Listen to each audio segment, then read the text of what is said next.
Right now on Denver 7 News at 5 o'clock, atrocities discovered as Russian troops retreat in parts of Ukraine.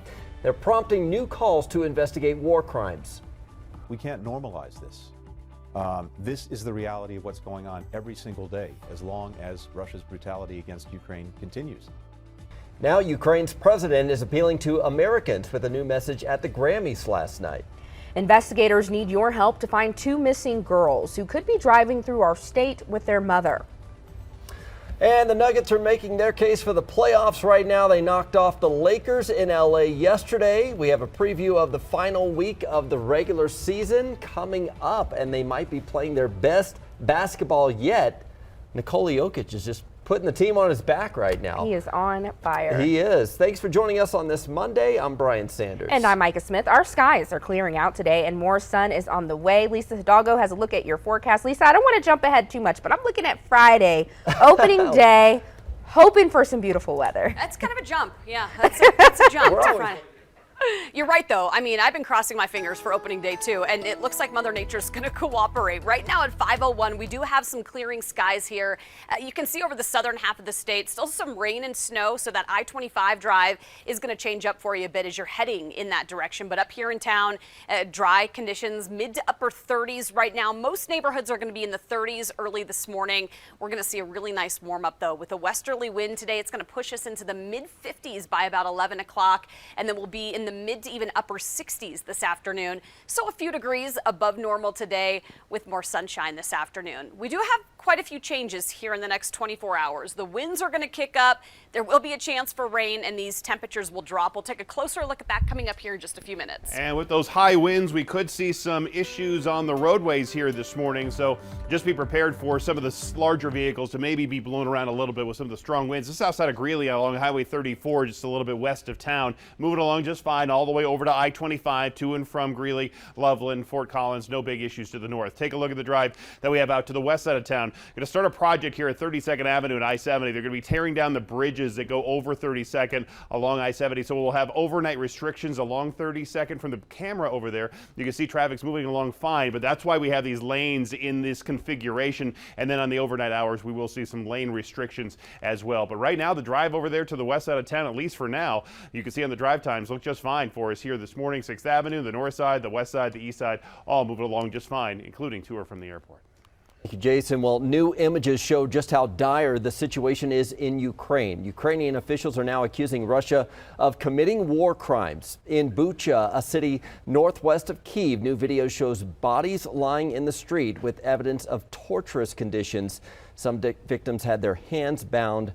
Others were shot at close range. Bucha's mayor says hundreds are buried in a mass grave, and a satellite image shows a 45-foot-long trench near a church. Secretary of State Antony Blinken, meanwhile, called the images a punch in the gut and says the U.S. is working to document any potential war crimes.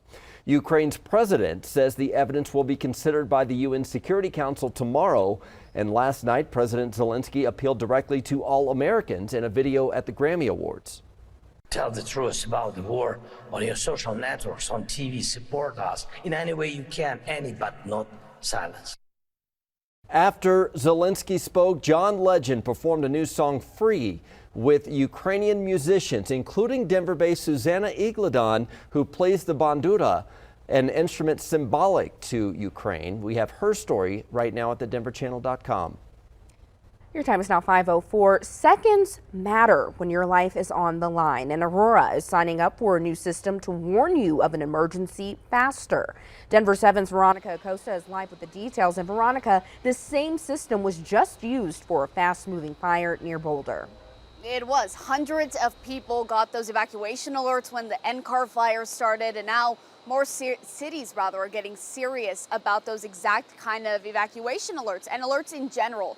Today, Aurora is going to be talking about implementing a brand new one. So we're talking about the Integrated Public Alert and Warning System, or it's called IPAWS for short. It was used for the very first time over a week ago in Boulder County when that NCAR fire sparked.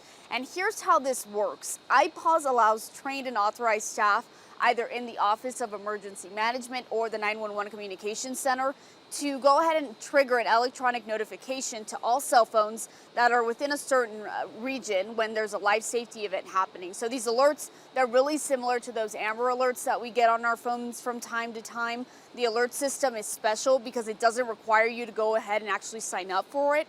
But here's where the issue really lies. Because iPause uses those cell phone towers, the messaging, it's much less precise than if you actually went up and signed up for it. Anyone whose phone pings the relevant towers are going to get one of these alerts, even if you're outside of the area that's being impacted or even evacuated. So it's a really well-known issue. Officials say it's unavoidable, but unfortunately they're going to have to deal with it. They are trying to tweak it, of course. Now, Aurora is going to be discussing this further during a meeting tonight. That meeting's scheduled to happen at 6:30 this evening. In Denver, I'm Veronica Acosta, Denver 7. Take a look at your screen this morning. Police are looking for these two missing children. They were last seen with their mother in Wyoming, who doesn't have custody. Officials believe Alexis Roth is traveling through Colorado with the girls on her way to Texas. She's believed to be driving a 2009 white Dodge van. Officials are also looking for this Colorado inmate. They say Frank Elliott walked away from the minimum security federal prison in Littleton Sunday morning.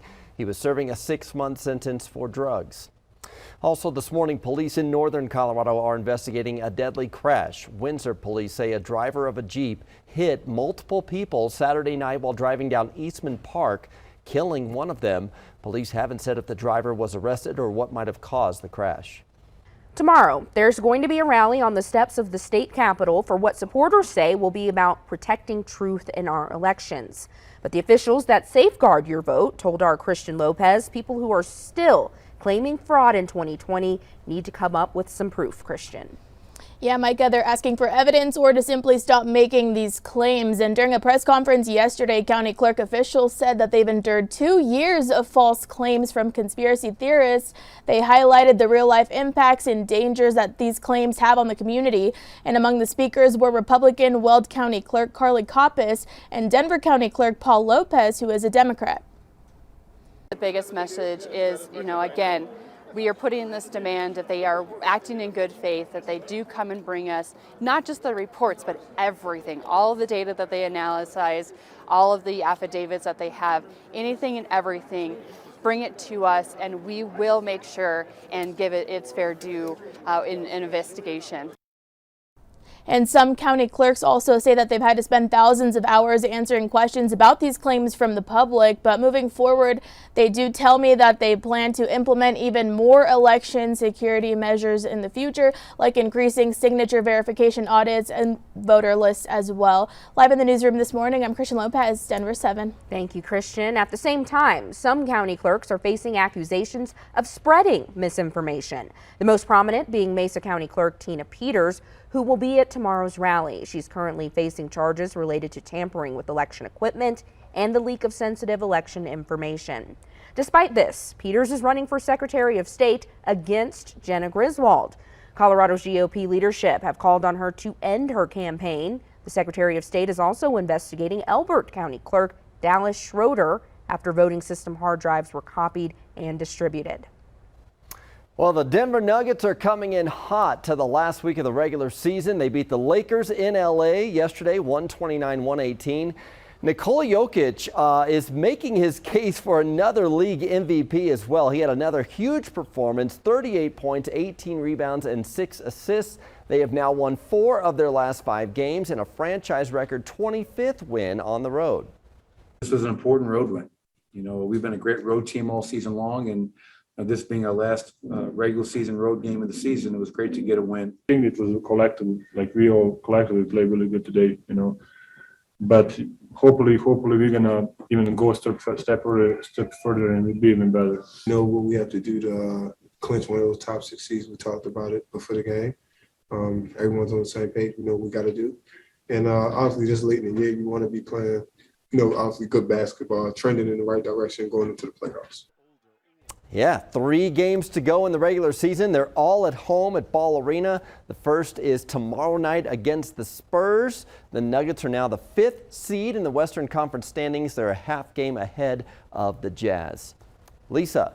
Been fun to watch. Now at 5:10, take a look at your bus stop planner. All kids now back to school. Spring break is over. We're in the mid to upper 30s here early this morning.